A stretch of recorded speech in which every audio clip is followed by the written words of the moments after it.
नमस्कार सभी विद्यार्थियों को। और आज की एक बहुत ही महत्वपूर्ण क्लास, जिस क्लास के बारे में विद्यार्थी जो है काफी समय से इंतजार कर रहे थे कि एक ऐसी क्लास हो जिसमें हम अलंकारों का अध्ययन कर सकें।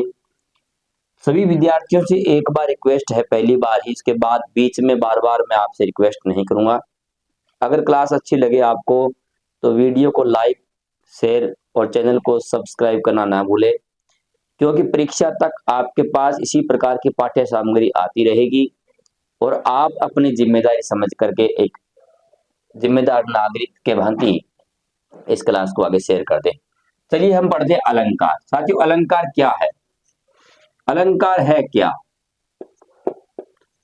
अलंकार जो है परिभाषा के रूप में कहते हैं कि अलंकरोति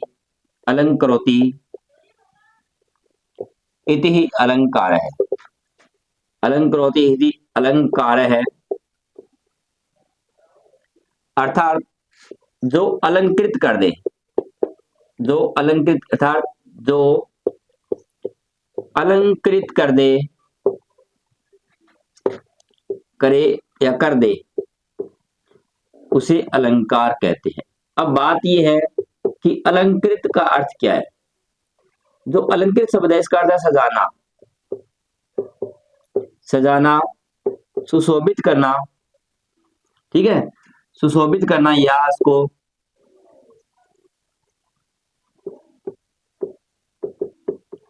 सुशोभित करना,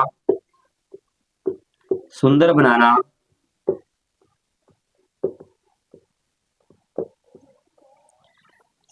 अलंकार जो है वो काव्य के अंदर, काव्य में कहानी, नाटक, उपन्यास में सौंदर्य प्रकट करते हैं।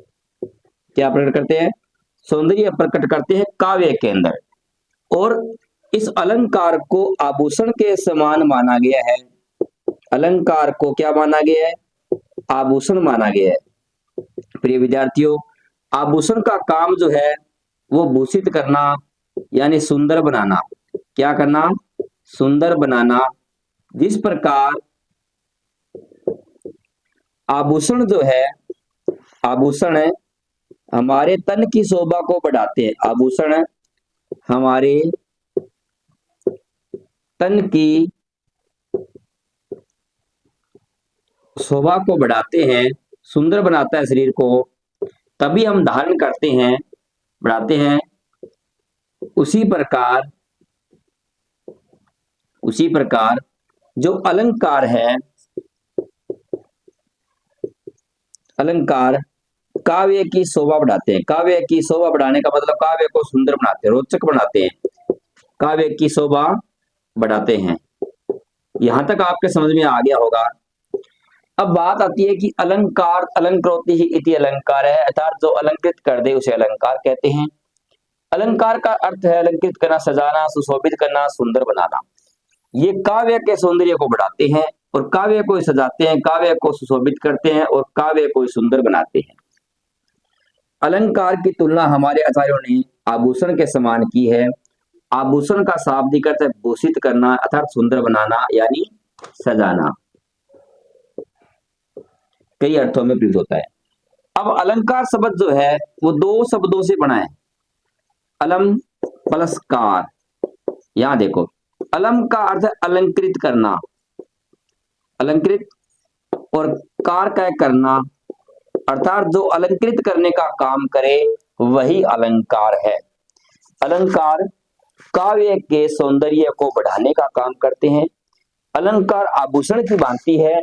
जिस प्रकार आभूषण धारण करने से मनुष्य के शरीर की शोभा, सौंदर्य, सुंदरता बढ़ जाती है, उसी प्रकार अलंकार को धारण करने से काव्य का सौंदर्य बढ़ जाता है।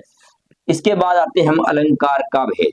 साथियों, अलंकार को 3 भागों में बांटा गया है। अलंकार के 3 भेद माने गए हैं। कौन कौन से माने गए हैं?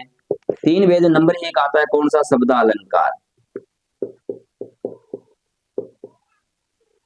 नंबर 2 आता है हमारा अर्थालंकार, और नंबर 3 आता है साथियों उभयालंकार। संस्कृत में आता है उभयालंकार, अगर हिंदी में इसका माने तो तीसरा अर्थ उभयालंकार है। जहां अलंकार का सौंदर्य शब्द से प्रकट हो, अर्थात सौंदर्य का भाव जो है शब्दगत हो, शब्द में निहित हो। जो सौंदर्य है, रोचकता, सौंदर्य, बनावटी, सजावट किस में आए? शब्द के अंदर निहित हो। शब्द से हमें काव्य के सौंदर्य का भाव प्रकट हो, वहां शब्दालंकार है। जब अर्थ से प्रकट हो, वहां अर्थालंकार होता है। और शब्द और अर्थ दोनों से हो, वहां उभयालंकार होता है। यहां तक आपके समझ में आ गया होगा कि शब्दालंकार काव्य का जो सौंदर्य है, जो भाव है, जो सुंदरता करने का भाव है, वो शब्द के अंदर निहित होता है। अर्थ अलंकार में अर्थ के अंदर निहित होता है, और उभय अलंकार में दोनों के अंदर ये निहित होता है। चलिए आगे हम चलते हैं, बात करते हैं अलंकारों का वर्गीकरण करने के बाद हम मुख्य जो कक्षा 12 के अंदर अलंकार जोड़े गए हैं, हम उन अलंकारों का अध्ययन करेंगे। विद्यार्थियों, जितने अलंकार आपके 8 अलंकार है, और 8 अलंकारों का हम अभी अध्ययन करेंगे कि कौन कौन से अलंकार जो है वो आपके पाठ्यक्रम में जोड़े गए हैं। अरे पहला आता है हमारा अलंकार, कौन सा? अनुप्रास। अनुप्रास अलंकार आप पढ़ोगे, हम इस पर बात करते हैं। अनुप्रास अलंकार क्या है?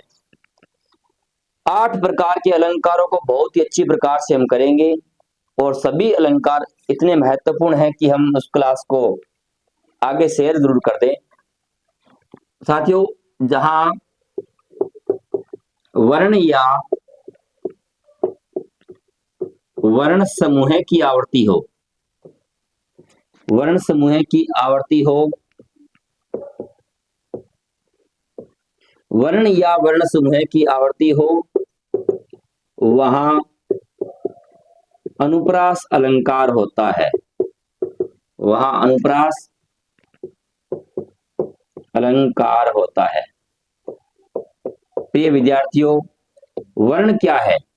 वर्णमाला में जो हमारे पास स्वर और व्यंजन है, वही वर्ण कहलाते हैं। अर्थात मैं एक उदाहरण लिखता हूं, आप उदाहरण के माध्यम से समझना। देखो, भगवान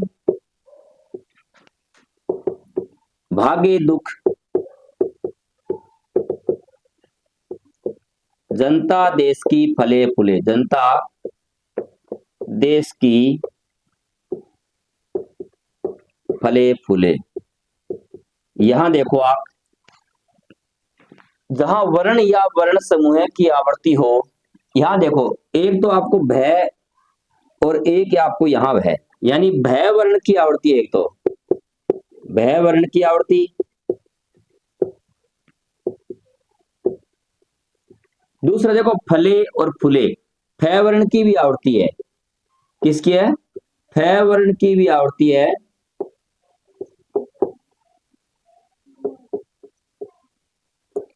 इस प्रकार आपको किसी भी उदाहरण के अंदर जहां वर्ण दिखे, पहला अक्षर आपको देखना है कितनी बार आया है, चाहे वो 2 बार है, 2 से अधिक बार है।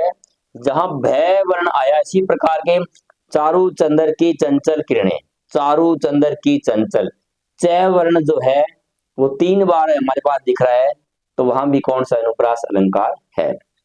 आगे देखते हैं, अनुप्रास अलंकार के जो भेद है वो भी 4 माने गए। ये भेद मुख्य रूप से हमारे 4 जोड़े गए पाठ्यक्रम में।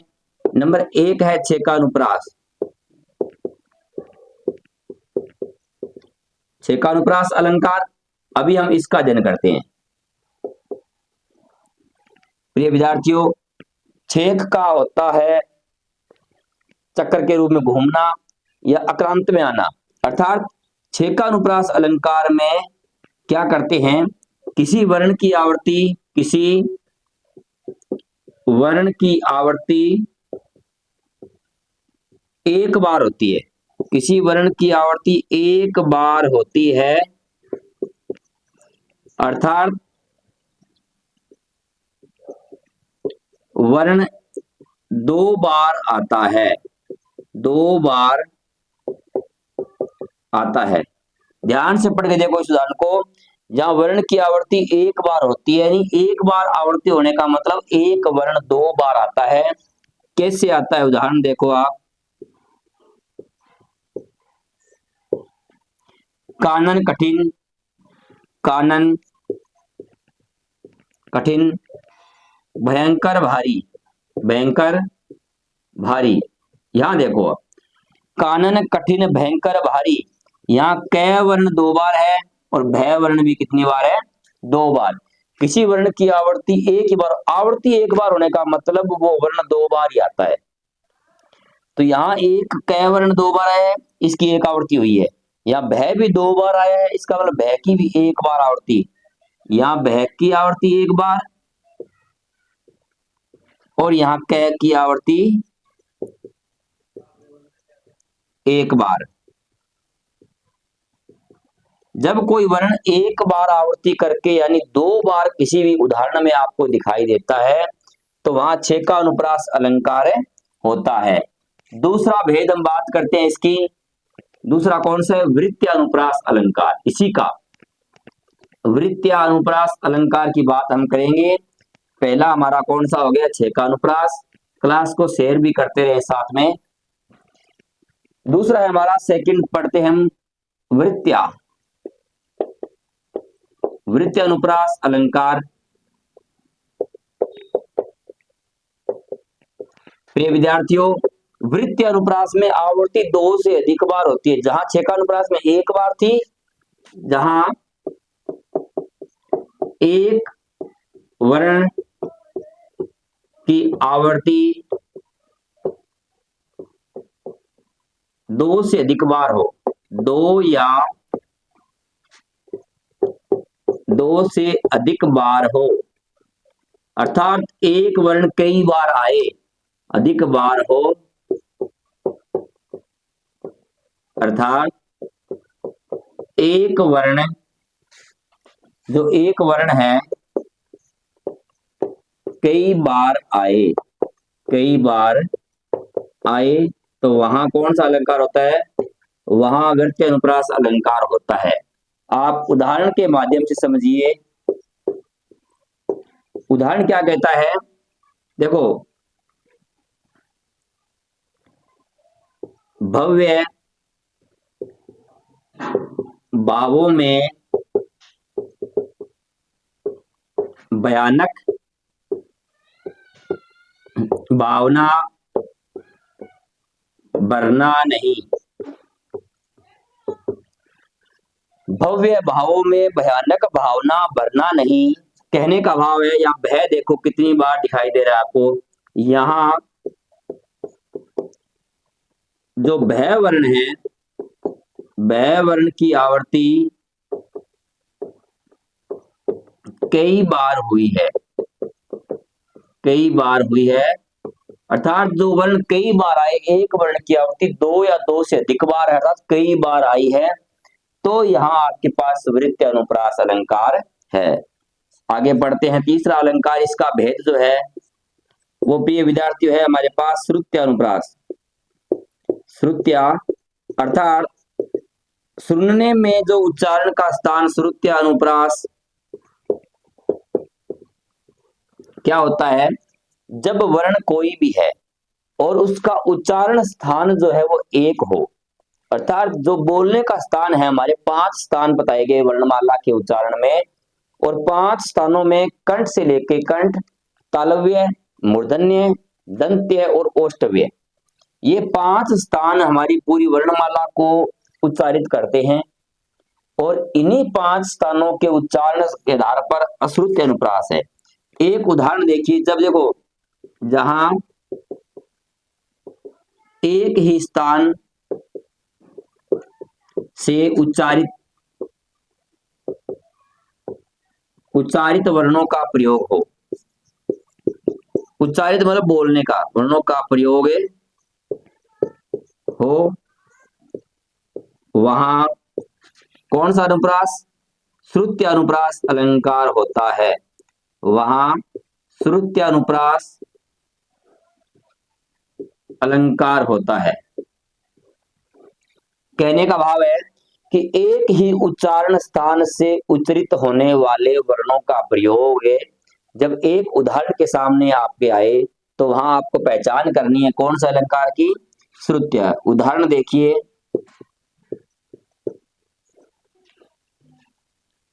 तुलसीदास, तुलसीदास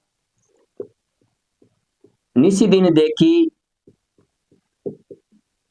तुम्हारी निठुराई, तुम्हारी निठुराई। यहां साथियों देखो, ये तय, द, श, न, द, न, द, त, न, ये जो स्थान मैंने टिक मार्क किया ना, इनका एक ही उच्चारण स्थान है। कौन सा है बताओ, तालव्य। ये सारे के सारे शब्द जो है एक ही स्थान से बोले जाते हैं। इनका उच्चारण कंठ के बाद तालव्य जो आता है वो स्थान इनके उच्चारण में आता है। ठीक है, दंत्य भी आता है इनका, सॉरी। इसके बाद देखो एक उदाहरण और, इसका एक उदाहरण है, दिनांत था, दिनांत था, थे दीनानाथ डूबते,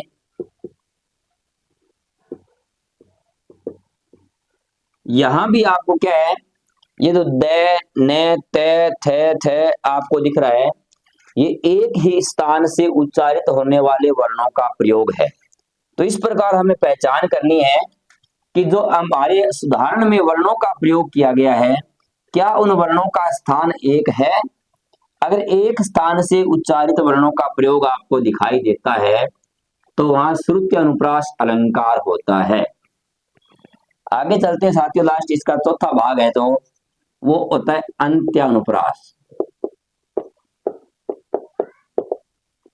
अंत्यानुप्रास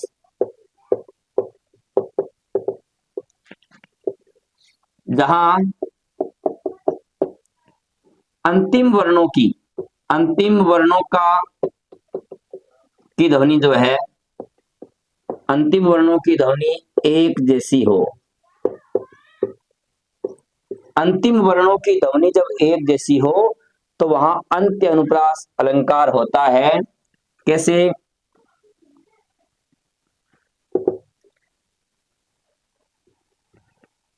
चारों ओर, चारों ओर छटा थी छाई, उमड़ घुमड़, उमड़ घुमड़ कर घटा आई। यहां देखिए, चारों ओर छटा थी छाई, उमड़ घुमड़ कर घटा आई। यहां अंतिम वर्ण ये है, यहां ये छाई में आई का उच्चारण है और आई में भी आई है। अब आपको यहां यह दिखता है, अगर आप इनका प्रयोग भी करोगे, यहां आई और आई, जब एक समान उच्चारित ध्वनि लास्ट में आपको दिखाई देती है, अंतिम वर्णों में दिखाई देती है, वहां आपको कौन सा करना है, अंत्यानुप्रास अलंकार करना है। आगे चलते हैं, दूसरा अलंकार आपके पाठ्यक्रम में जोड़ा गया है प्रिय विद्यार्थियों, श्लेष अलंकार। कौन सा, श्लेष अलंकार। श्लेष का शाब्दिक अर्थ होता है चिपकना।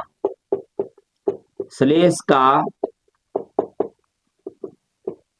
शाब्दिक अर्थ क्या है, चिपकना। अब हमारे यहां चिपकने से क्या मतलब है, यानी शब्द एक, शब्द एक और अर्थ अनेक। एक शब्द के साथ एक से अधिक अर्थ हो, एक शब्द के साथ एक से अधिक अर्थ हो। परिभाषा क्या कहती है,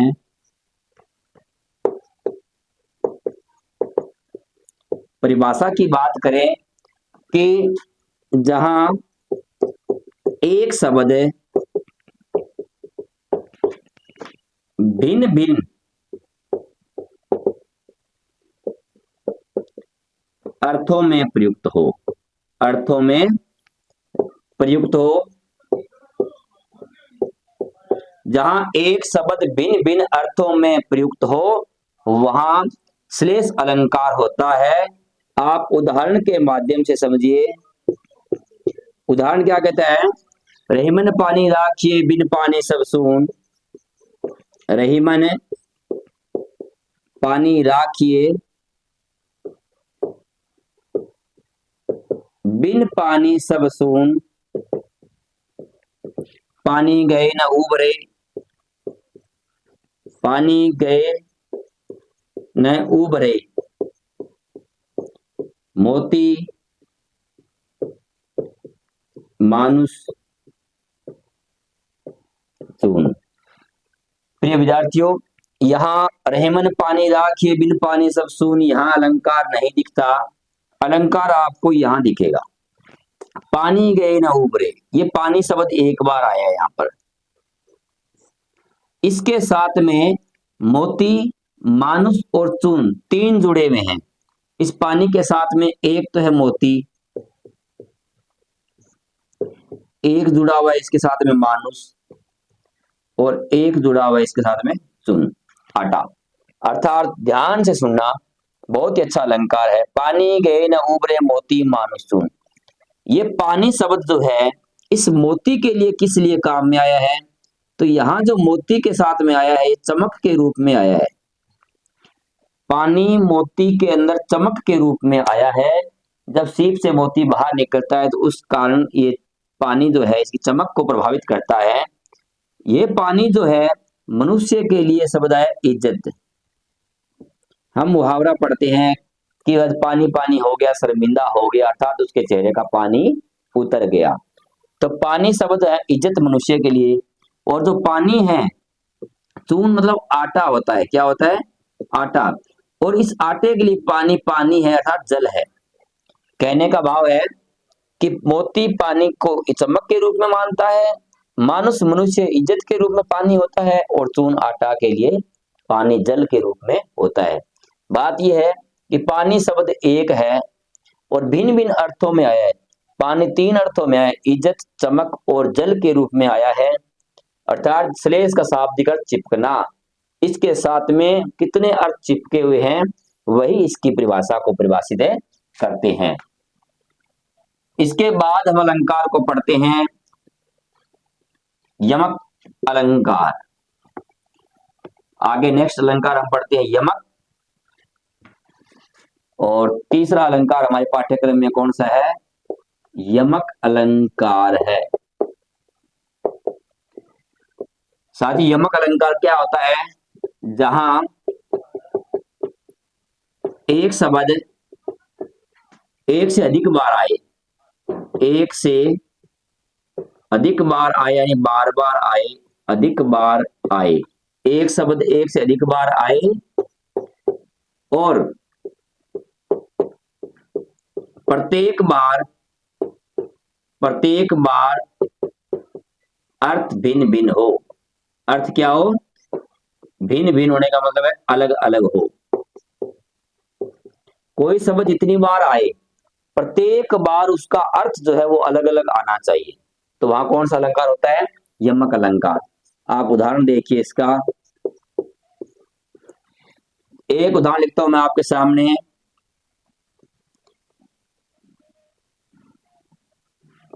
जो आपने बहुत बार पढ़ा है, कनक कनक ते सोगुनी,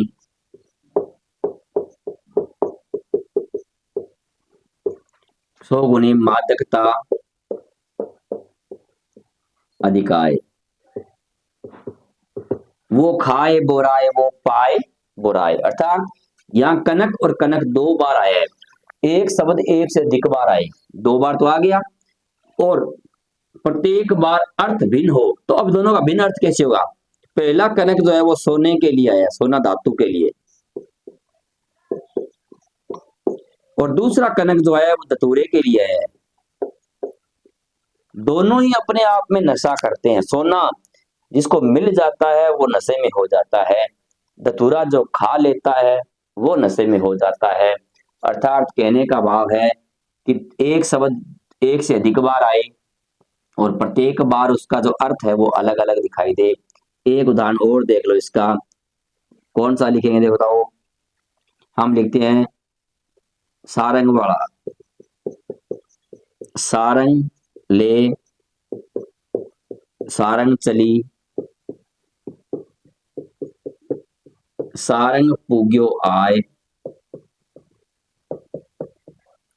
सारंग सारंग धर दियो,